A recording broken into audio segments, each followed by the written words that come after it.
सर्वप्रथम दुनिया में मानवता और इंसानियत का संदेश देने वाले करुणा के सागर तथागत भगवान गौतम बुद्ध के चरणों में नमन करते हुए बहुजन समाज में जन्मे सभी संतों, गुरुओं, महान पुरुषों के महात्मा ज्योतिबा फूले, आरक्षण के जनक कुर्मी राजा छत्रपति साहू जी महाराज, भारतीय संविधान के निर्माता परम पूज्य बाबा साहब डॉक्टर भीमराव अम्बेडकर, सामाजिक परिवर्तन एवं आर्थिक मुक्ति के प्रणेता, बहुजन समाज पार्टी के संस्थापक, सर्वजन हिताय सर्वजन सुखाय का नारा देने वाले, तोड़े गए जातियों को जोड़ करके जाति के आधार पर समता मूलक समाज की कल्पना करने वाले महामानव मानवर श्री कान्शी राम साहब के चरणों में श्रद्धा समर्पित करता हूं। आज के इस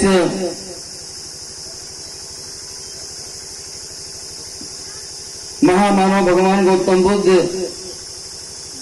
के जन्मदिन के शुभ अवसर पर आयोजित इस कार्यक्रम में हमारे उपस्थित इस कार्यक्रम की अध्यक्षता कर रहे हैं इस बुद्ध विहार समिति के अध्यक्ष रिटायर्ड राजस्व अधिकारी माननीय श्री कालीचरण जी, इस कार्यक्रम के इस बिहार समिति के अगुवाई करने वाले और इसको मूर्त रूप देने वाले हमारे बीच में बैठे माननीय श्री प्रवीण कुमार गुप्ता जी, जो अध्यापक हैं और तन मन धन से सहयोग करने वाले रिटायर्ड वन के अधिकारी रहे माननीय श्री फूलचंद गुप्ता जी, इस कार्यक्रम में उपस्थित हमारे बहुजन समाज पार्टी के जिला सचिव, पूर्व में विधानसभा अध्यक्ष आदरणीय श्री राजेश कुमार भूसिया जी, हमारे बगल में बैठे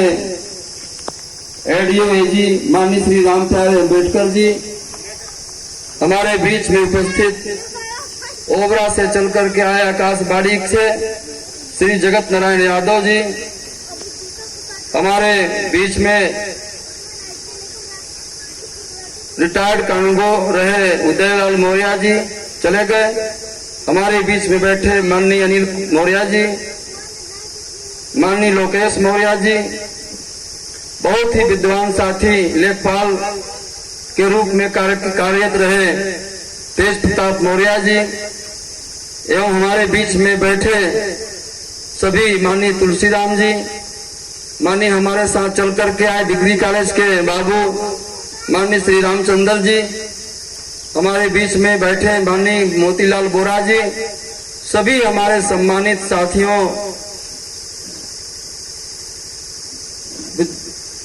बुद्धिजीवी साथियों, समय ज्यादा हो गया है, बहुत सी बातें हमारे और आपके बीच में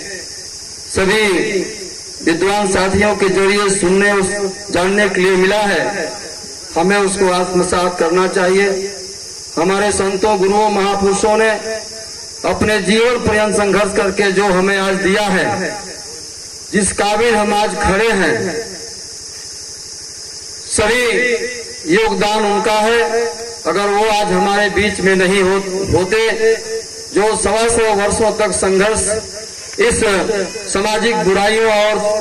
देश में जो मानव के शकल में होने के बावजूद में जानवरों के बदतर जिंदगी जीने पर जो विवश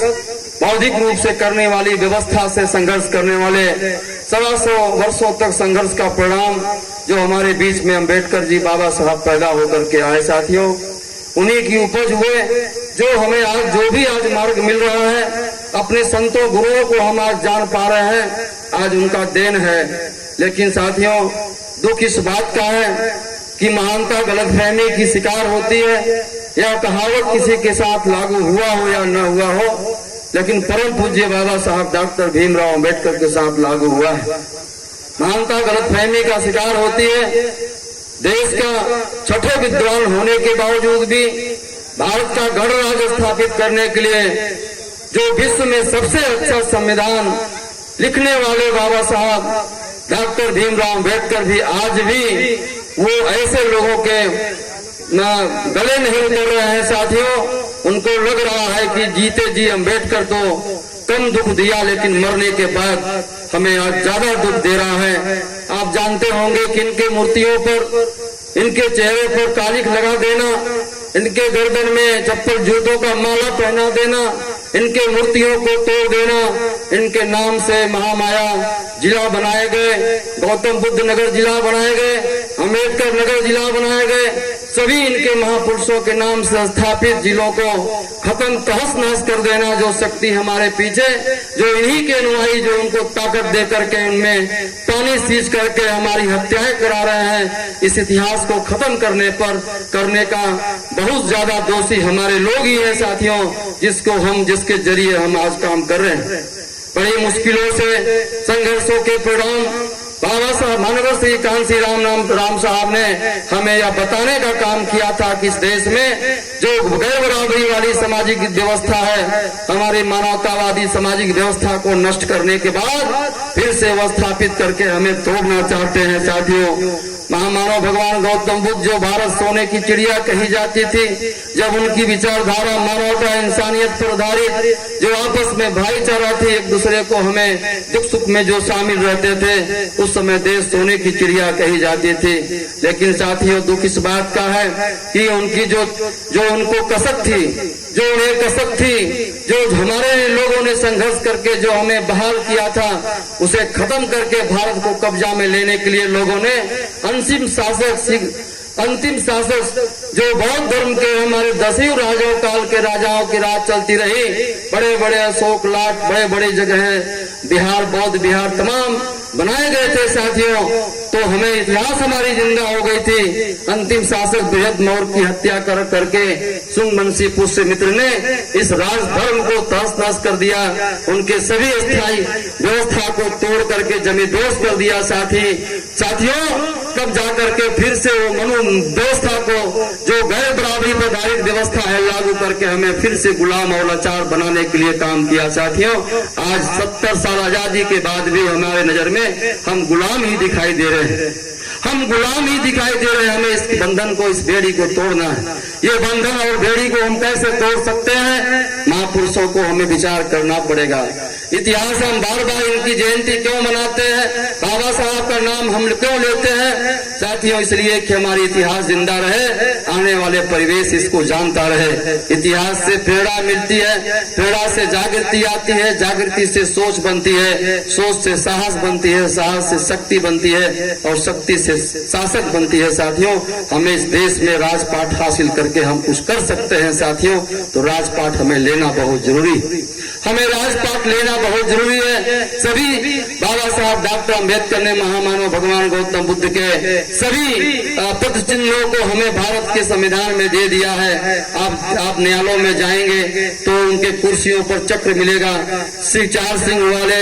जो उनका पद चिन्ह है साथियों नोट पर मिलेंगे। सभी तीलियां जो चक्र है हमारे राष्ट्रीय ध्वज में पाएंगे। सभी स्थान आपको इशारा किया है, लेकिन धीरे धीरे उसको भी खत्म करके कब्जा करना, इतिहास विहीन करना चाहती है। बाबा साहब डॉक्टर अम्बेडकर ने कहा कि जो इस समाज को अगर मिटाना है तो उसके इतिहास को मिटा दो, वह समाज अपने आप मिट जाएगा। साथियों ऐसा ही मेरे साथ हुआ है। माननीय कांसी राम साहब ने कहा कि इतिहास अगर व्यक्ति को परिवर्तित करता है तो व्यक्ति भी इतिहास को बदल सकता है, ऐसा हमारे माननीय श्री कांसी राम साहब ने कहा। हम ठीक उसी मिशन पर, उसी लड़ाई पर लेके चलने का काम कर रहे हैं। साथियों आज देश के अंदर में अम्बेडकरवाद का बोलबाला है। आज बहुजन समाज के नाम से अम्बेडकरवाद इस देश में तो बहुत